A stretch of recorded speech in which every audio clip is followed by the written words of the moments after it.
Story 1. No running, no hiding. I am just going to find a spot with a great view of Ground Zero and enjoy the fireworks. Story 2. I am in the military, so I do not think I would be the one making that choice. In fact, most adult males in the world would likely be conscripted under the threat of prison or execution, depending on their country. Good luck running and hiding. Story 3. I served 6 years in the military, putting people and cargo on planes. I am over 40 now, so they are not likely to call me up. If they did, it would probably be to put people and cargo on planes again. Story 4. I might just stay here. It turned out to be a great place to be during the first 2 world wars. Maybe the fighting will be elsewhere again. Story 5. There is nowhere to go. People with bomb shelters are not going to make it either. It is disheartening to see these companies on social media selling buckets of beans and rice. False hope has never been cheaper. Story 6. South America, most likely Chile, is relatively safe due to geographical advantages. Southern Hemisphere currents do not mix much with those in the Northern Hemisphere, so radioactive fallout will mostly remain in the north. Oceania is at risk as it may become involved in global conflict, similar to Japan's actions toward Australia and New Zealand. Other superpowers in the region, such as China, could pose a threat. South America does not have a major military superpower, reducing its risk levels. Chile benefits from the protection of the Andes Mountains, has fertile soil for farming, and abundant fish stocks. Therefore, Chile could be considered a safe choice. Story 7. Front porch with some music and a bag of smoke. Why? Why not, I say. I'm not frantically running in my last days. I'm just going to take it easy and enjoy the glowing sunset. Story 8. Iceland or New Zealand are relatively isolated and neutral, and they can survive a nuclear winter more successfully than other countries. Story 9. I will likely try Canada for asylum, but other countries may not accept disabled individuals, so I might just die here. Story 10. Anyone who saw The Day After in Threads is not going to be thinking about survival. They will want to be vaporized as quickly and painlessly as possible. Nobody wants to survive a nuclear war. Story 11. Parents' house is in a small village far from the major cities, so it wouldn't matter. At worst, our windows could get blown out if a nuclear event occurred. The house is made of sturdy steel and concrete, with a large garden where we grow seasonal fruits. The community consists mostly of retirees, making my parents the youngest people on the street, so there is no danger of civil unrest, gangs, or raiders. Story 12. We are inside the blast zone from Bangor. There is nowhere to run and nowhere to hide when you are stuck in traffic with everyone else. I like to think I would cook my best meal and embrace my family. Story 13. There would be no place to hide. If hydrogen bombs are used, they are 1,000 times more powerful than the atomic bomb used on Japan. The use of hydrogen bombs would result in a nuclear winter. Nuclear winter is a scenario in which a large-scale nuclear war causes widespread firestorms that inject large amounts of soot into the stratosphere. This soot would block a significant amount of sunlight from reaching the Earth's surface, leading to a dramatic cooling of the planet's climate. The resulting cooling could cause widespread crop failure and famine, potentially leading to societal collapse and even extinction of the human species. Story 14. Fill the bathtub, light some candles, turn on nature sounds, grab a spoon and a gallon of my favorite ice cream, and take insulin. Story 15. I would just stay here in South America. The great powers tend to forget about us in those moments. Story 16. I wouldn't bother running. I am so fed up with trying to escape the chaos of the world. I would sadly embrace the end. Story 17. Nowhere. You cannot hide from it. A global conflict would mean that most nations would be affected and likely lead to nuclear war. In that case, we are all in serious trouble. Story 18. As a Canadian, I would likely either get involved in a team activity or head into the mountains, because even the military or police are not going to find anything in the British Columbia wilderness that does not want to be found. Story 19. I wouldn't hide. I would insist that my grown children and their babies get on the next flight to the country where their father is an expatriate, and then cuddle my dog and cats. It's somewhat like the movie Melancholia. Story 20. Disclose the location of my secret hideout. How dare you assume I would share such vital information about my hiding spots? I would simply go under my house. I have a trailer there, and I would just hide under it or stay inside. Story 21. I live in Tasmania, a place far away from all the nonsense. Most people in the world do not know where it is, and it is so insignificant that the rest do not care. Story 22. There is a long concrete tunnel on a mountain highway a few miles out of town. I have always thought that in an apocalyptic scenario, it would make an excellent base for a small crew. It can be blocked off on both sides and is still close enough to scavenge nearby towns during the day. Story 23. If I were not already in the military, I would be staying right here in a small town in the Midwest United States. China and Russia are the only somewhat legitimate threats compared to the United States, and they are not currently on a peer level. Even if they were, the United States has the largest armed population in the world, making it nearly impossible to invade and occupy, even if our military did not exist. The number of gun owners in the United States far exceeds the number of Chinese conscripts. Russia poses a legitimate nuclear threat, but the United States possesses the best anti-missile systems globally, many of which are not publicly known. For reference, Israel's famous Iron Dome was developed by an American company, and the continental United States has layers of defenses that make the Iron Dome look inadequate.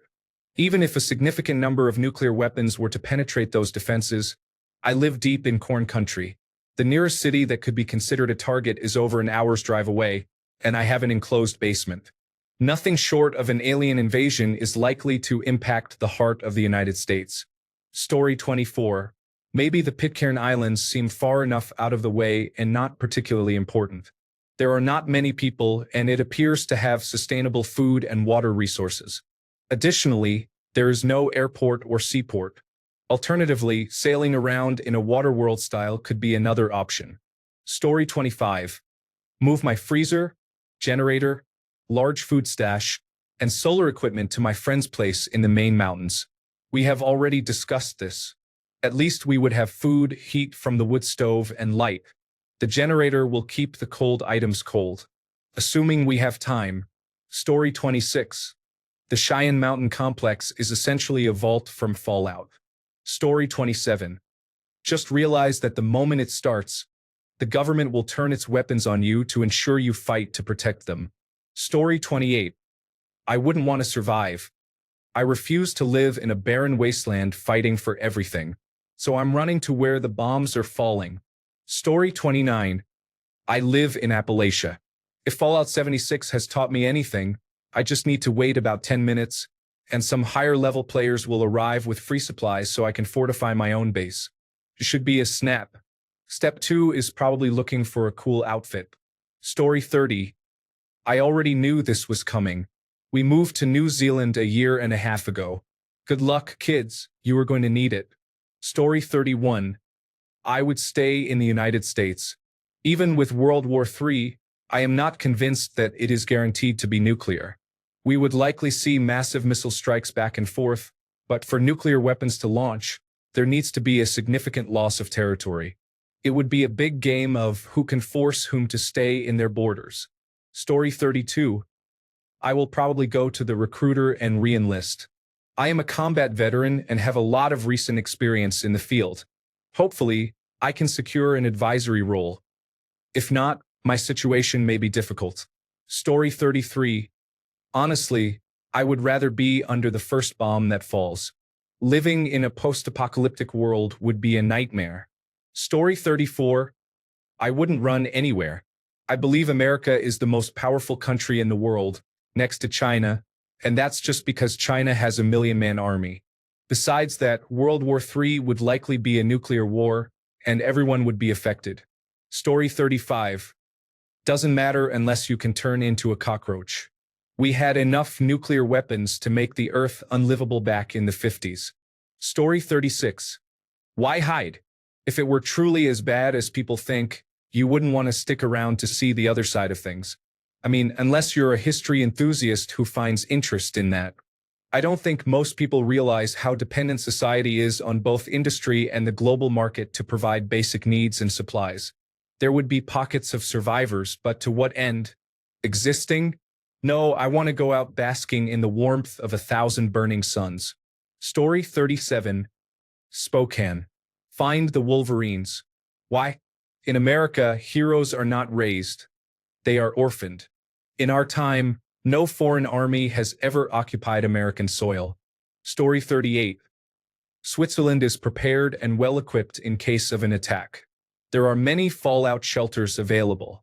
Although modern warfare may ultimately prevail, it remains my top choice for safety. Story 39. North Sentinel Island has been untouched for as long as humans have existed. It is a small island, but the people living there are very welcoming and friendly. They are one of the few in the world to exhibit such a high level of hospitality. Story 40. I won't hide, but I will run to Jesus without a doubt, because after chaos erupts on this earth, no one will be here in the aftermath. Story 41. I would try to find an open space close to a primary target. A millisecond of bright light and you are vaporized. Story 42. Like the old Fallout shelter poster said, bend over, put your head between your knees, and kiss your goodbye. Story 43. I would stay home. I live in a remote area surrounded by people with firearms. I feel safer at home than anywhere else. Story 44. I wouldn't hide. I would just make myself a chocolate milk, say goodbye, and drink the chocolate milk. Why? Because it's about to get a little toasty in here. Story 45. I live in the United States, which is no longer in the top positions. So I guess it's time to grab the popcorn and write to representatives to support one side. Story 46.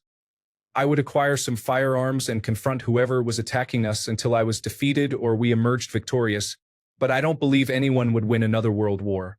Story 47. I live near several oil refineries. I plan to drive to one of the large parking lots near the fence closest to the activity and wait for the event to occur. Story 48. Just start walking in the direction of one of the closest, most beautiful clouded mushrooms the world has ever seen. Story 49.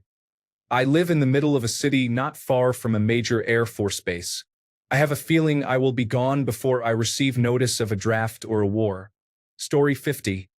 Tasmania is far enough away from major nuclear targets, and the prevailing winds direct any nearby nuclear blast away from the island. Story 51. Nowhere.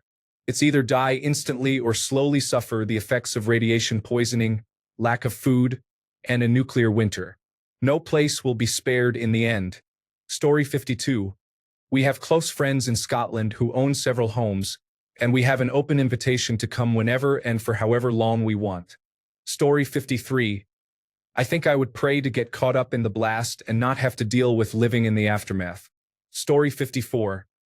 If I learn something from COVID, it is that whenever it comes, I want to be with the people I love. Story 55. Well, lucky for me, I am a tradesman in a profession that will be crucial for the war, and there is a shortage of skilled workers for regular production. Therefore, I can safely assume I will likely not be near a battlefield. Small miracles. Story 56. Stay right where I am and fight, if necessary. However, if there was no hope of that, everything was destroyed, or it was winter with no food or good places to hide, then I would likely go west, further into the state and farther inland from the East Coast. Alternatively, if I believed I could make it, I might head north to Canada. Story 57. I am Costa Rican and do not have an army. No one cares about us, so I will just move to the beach and live in a tent for a while. Story 58. I would just stay put and take a handful of psychedelics because why not? They wouldn't want me holding a rifle while experiencing hallucinations because Kirby is trying to eat me. Story 59. It does not matter. There are sufficient warheads to reach everyone everywhere while focusing on the main targets. Story 60. Nuclear winter will kill almost everyone. It's better to die in the blast for you and your family. However, there are some scenarios where certain parts of Australia and New Zealand might survive in some way. Story 61. Staying right where I am in Tennessee, the patron state of shooting sports. Honestly, outside of nuclear attacks, if it came down to an actual invasion, the southern United States would be extremely difficult to overtake and wouldn't even require military assistance. Story 62. Unless intercontinental ballistic missiles start raining down, I'm not running anywhere. If they do start launching, I have a few mine shafts nearby. Story 63. Probably an underground bunker because it is one place where enemy soldiers would not look to find anyone. Story 64. Living in the DC suburbs, I would pour myself a drink, turn up the music, and relax while waiting for the incoming ordnance. Shouldn't be long. Story 65. Yakima is probably the least desirable target and place to be, and I am about 3 hours away. Story 66. Assuming we are invaded and the government doesn't have a chance to organize National Guard reserves and regular military service, I'm going to a neighborhood National Guard station. The station has water filtration systems, nuclear and biological protective gear, diesel fuel, generators, weapons, ammunition, meals ready to eat, medical equipment, and a secure basement where all the weapons and ammunition are stored to try and survive any blasts. It also has a motor pool full of vehicles and is relatively secure, with large fencing and brick and steel buildings. It's probably the best chance to survive for a few months. Obviously, I'm not going to be a one-man army, but if I can get there first, I can negotiate and choose who I let stay. I'm assuming most will be prior or current military personnel, so in an ideal situation, I would put together 1 or 2 squads of approximately 20 people who are proficient in surviving and fighting in urban warfare. Story 67. The nuclear fallout would leave nothing of our societies to defend. World powers cannot have direct conflict anymore. Story 68. Norfolk Island has a solid food supply and is not on the nuclear strike list, despite the tariffs. Story 69. You may hide and live for a short time. You will be in agony or die like the rest of us. If the blasts do not immediately take us out, the nuclear winter will. There will not be anything or anyone worth living for. Story 70. My 100-acre farm is located in Northland, New Zealand. I raise cattle, sheep, and vegetables. It is in a remote area, and the majority of the fallout will remain in the Northern Hemisphere. Story 71. I would take an RV and drive to far southwest Texas, specifically Big Bend National Park. Alternatively, I could go to Mexico, as it is close enough. However, I would cross further west than the crowds exiting. I will brainstorm what to do on the way, whether I choose Mexico or southwest Texas. Story 72. I'm in a capital city, so I might be vaporized, trapped in a restricted zone, or imprisoned before I can escape. However, I would likely travel very far north. Story 73. Waste of energy targeting the United States. The inept leaders run the country as it is. Leave them alone. Their personal inter-party hatred will lead to them turning against each other. Story 74. I will stay at my apartment in the city. I may go to my mother's house in the suburbs. I have my firearm, so if anyone tries to break in or loot, that won't be happening without a fight. Story 75. I live close to a well-known Air Force base in a major city. If World War III happens and someone decides to attack the United States, we are in trouble here. Story 76. Mix my favorite drink, play my favorite music, and hang out facing the blast area for the remaining minutes. If it happens for real, it will be total chaos. Any living person will envy the dead. Bunkers will be expensive and useless. And if you aren't vaporized, you're left irradiated, burned, or starving to death in the following months if you don't die immediately. I prefer to be where the vaporization is quick and painless. Story 77. I used to live 40 miles from Griffiths Air Force Base in Rome, New York.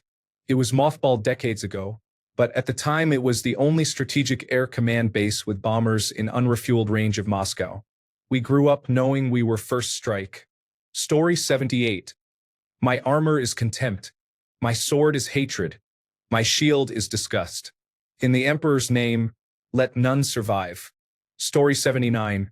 Well, since every major city and military base, including our own underground silos, will be struck with at least 12 megaton bombs, which have a blast radius of 5 miles, the second wave will target all major utilities outside suburbs and airports. Story 80. I am a former service member in my country's military. One of the ways I will personally know it is happening is by receiving the call.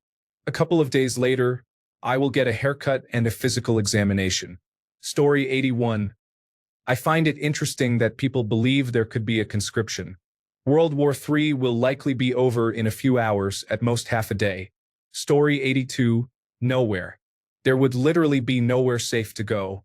No offense, but your question is absurd. Story 83. I live near a marina. I already know which boat I will take. I will float in the ocean and catch fish.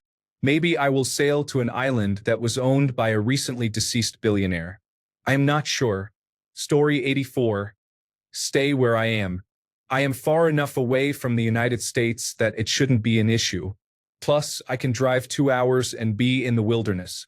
Story 85. I live in San Diego. The odds of me surviving long enough to care are pretty low. There are just too many high-value targets to expect anything other than the entire western half of the county being destroyed. If I do, by some miracle, manage to survive that, I'd make my way out to the hills in the eastern part of the county and continue north. I would keep going until I'm somewhere in the wilderness of northern Canada, isolated with plenty of resources to survive. The cold is a challenge in the winter, but also a benefit, as it makes the area less likely to be a popular destination. In the midst of a world war, being around fewer people seems safer. I have a solid set of survival skills, and I think that would be my best bet. Story 86. Australia is a must-see destination, reminiscent of the movie On the Beach. Story 87. I will head down to the pub, grab a pint, and wait for this to all pass. By pass, I mean either a nuclear event or a biological attack that could likely be fatal. Story 88. Wilderness area between Mount Rainier and Mount St. Helens. The Seattle-Tacoma area is definitely affected, as is Portland. There are many military bases and population centers in the region. However, that area has great water, mild snowfall, and is protected by the mountains with no major population centers. Additionally, it is beautiful. Story 89. It's kind of difficult. I would consider moving to Colombia, as that is where my family is from, but it may not be much safer. Alternatively, I could move to Latvia, where my wife is from, but that is right at the doorstep of Russia, which could also be problematic if tensions escalate. If anything were possible, I would choose to live near Mount Fuji in Japan and simply enjoy my life until things settle down. Story 90. This is an amazing commentary. Many of us feel that it is what it is. As a species, I believe we have lost hope and are resigned to manifesting our demise. Story 91. It does not matter if employees are used to knock out power. The nuclear power will reach critical mass, resulting in a significant amount of fallout. Story 92. I live next to Warren Air Force Base in Cheyenne, Wyoming. I would not survive the first half hour. There are intercontinental ballistic missiles on display next to the interstate, which is less than 2 miles from where I sit. Story 93. The United States pursues Greenland and Panama, confronting a coalition of Latin American countries and the European Union. Russia targets Europe and possibly parts of the Middle East while managing dissent at home. China focuses on Taiwan and potentially other regions in East Asia, facing a coalition of Pacific nations. Meanwhile, I find myself at the European gateway to the Atlantic. I am a chain-smoking, out-of-shape humanities graduate in my 30s with no cash reserves. I might as well enter one of the conflicts, either by supporting the internal American resistance or joining the Ukrainian Foreign Legion. My vision is poor, so I would be a terrible marksman, but with my extensive experience on gaming platforms, operating a drone could turn those thousands of hours into a valuable skill. Story 94. I would get far enough away from the blast so that the mushroom cloud appears smaller than my thumb when I hold it up. Then, I would crawl under a desk and cover my head with my hands as I am supposed to, just to be extra safe. Story 95. I live in South America. Everyone seems to forget that this entire continent exists, so that is probably where you should go. Story 96. Probably Wyoming. Live out my Survivorman fantasy until I hopefully die of something more natural than war. Story 97. Considering you have just over 10 minutes before the attack. You would need to be already there or 10 minutes from a bunker. Story 98. Run to hide? I hope they release plans for the epicenter of the first nuclear attack. I will go there first and last. Story 99. I'd stay put. I'm not useful for the army at this point, but I would join the resistance and fight until the end. Story 100. I live in rural Australia, 400 kilometers from Brisbane and 1,000 kilometers from Sydney. It is a reasonable place to wait out the apocalypse. Story 101.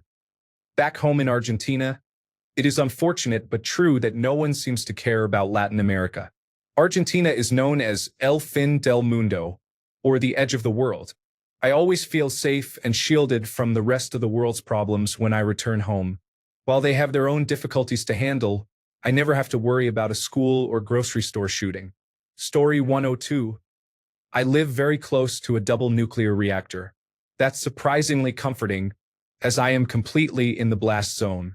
My job actually provided training on what to do in a nuclear event. I would feel worse for my cats than anything else. We do not deserve cats. Story 103.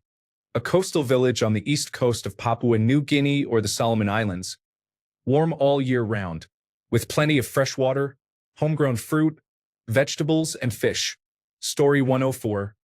If World War III broke out, either everyone loses or the United States wins easily, depending on whether nuclear weapons are used.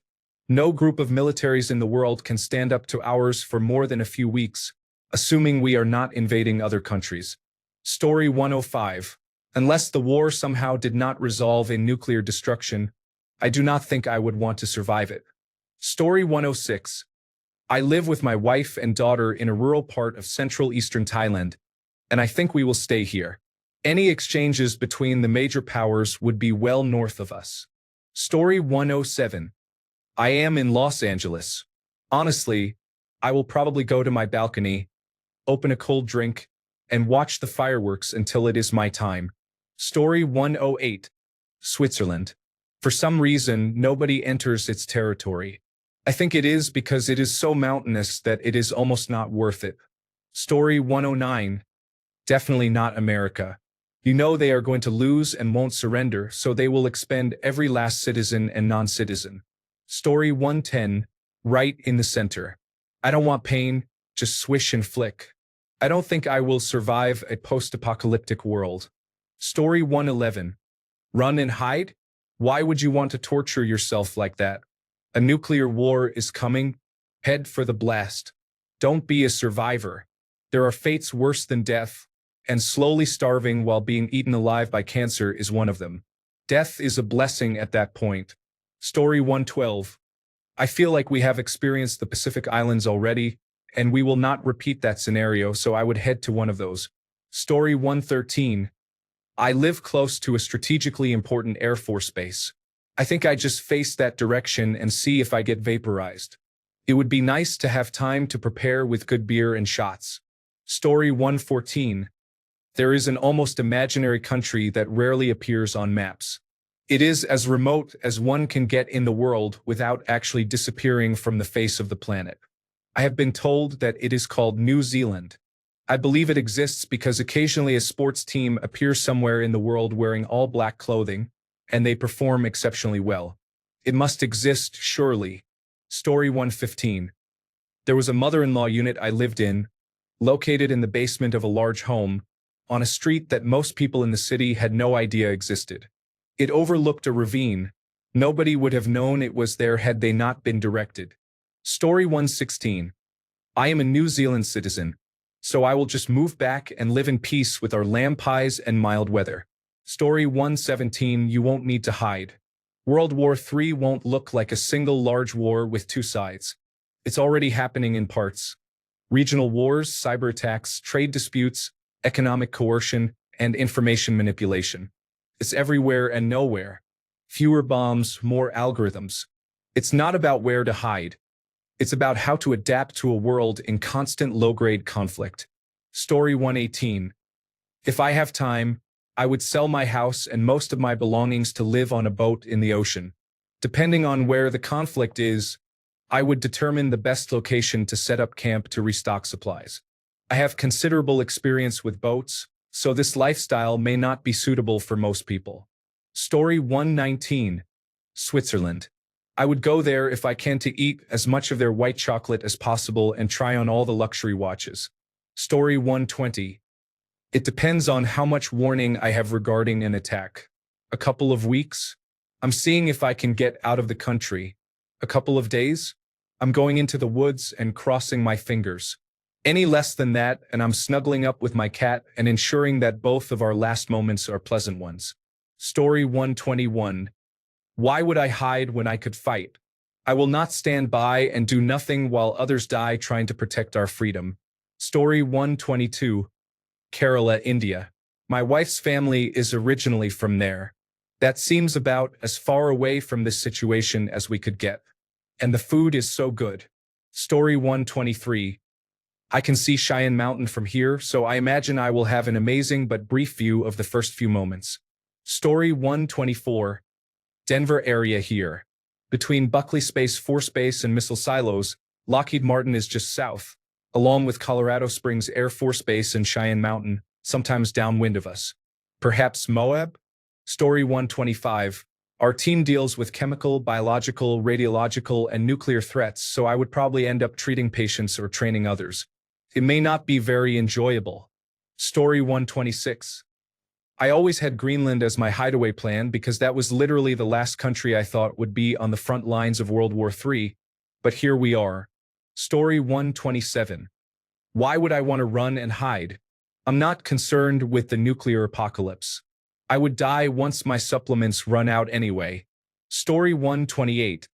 I am a veteran, older, and overweight. I am running to the nearest base, and my disabled back is re-enlisting. I would bring my own arms as well. Story 129. I would definitely create a funny scenario that would make a lone wanderer guess what I was up to in the future. Story 130. Find someone in a high-risk area with a stocked cooler and a spare lawn chair, and make a new friend during my final hours. Story 131. I'd head south. Not just south like warm beaches and cocktails, but south like jungle rot and no cell service. Some hole in the Andes, tucked behind a goat farm and a crooked priest with secrets. You want to survive? Forget bunkers and nationalism. The hydrogen bombs don't care what flag you salute. They fall the same red, white, blue, or burnt. I'd pack light. A flask, a knife, and a book that doesn't end happily. No phone, no map, just the dirt and my gut. Maybe a dog too if he's mean and half blind. Cities? Gone. Satellites? Watching. Politicians? Probably in the same bunker as your favorite influencer, eating canned peaches and blaming China, Russia, or maybe Canada for all I know. They'll say it's for democracy. They always do. Ever notice how democracy needs more bombs than anything else? No, I'll go where the goats don't ask questions and the air smells like damp stone and old sins. Where the war is just a rumor told by toothless men with cigars and grudges. And if it catches up to me, well, at least I'll die with a view and enough cocaine to make Pablo Escobar jealous. Story 132. I think Portland would probably be fine. It is barely a port city anymore. They might damage a rail line, I suppose. I would just stay home. Story 133. Just going to sit at home. I am so far away from all critical and secondary infrastructure, so I will get to have a good night's sleep. Story 134. I'm just going to leave and try again in a few hundred years. I really don't want to be here the way things are going. Maybe we will get our act together by then, or I will experience alien life. Story 135. Bad news. I live in Washington, D.C. Good news. I work at the Pentagon. I am not sure it could survive 10 nuclear weapons dropping on it, but I like my chances. Story 136. Here's a thought.